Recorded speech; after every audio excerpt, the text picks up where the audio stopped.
সরকার আইন শৃঙ্খলা পরিস্থিতি যাতে উন্নতি হয় তার জন্য সর্বাত্মক কাজ করে যাচ্ছে। আপনাদের বুঝতে হবে যে এই অগাস্ট 5-এর পরে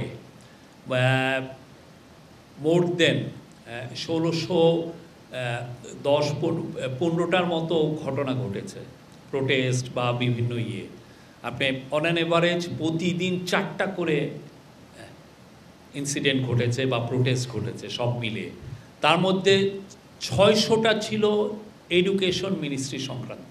সবাই তাদের কারো না কারো প্রত্যেকটা গ্রুপে, কারণ 15টা বছর অনেকে যেহেতু আগের গভর্নমেন্ট রিপ্রেসিভ ছিল এবং আগের গভর্নমেন্ট ব্রুটালি এই সমস্ত জিনিস ক্র্যাকডাউন, এই সমস্ত প্রোটেস্টকে ক্র্যাকডাউন করেছে।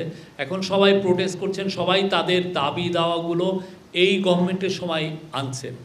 তা এই গভর্নমেন্ট যথেষ্ট এবং আইনশৃঙ্খলা বাহিনী যথেষ্ট ধৈর্যের সাথে এই বিষয়গুলোকে মোকাবেলা করছে। আমরা চেষ্টা করছি এবং আজকের মিটিংয়েও বলা হয়েছে যে নির্বাচন যে করেই হোক ফেব্রুয়ারির প্রথমার্ধের মধ্যে নির্বাচন হবেই।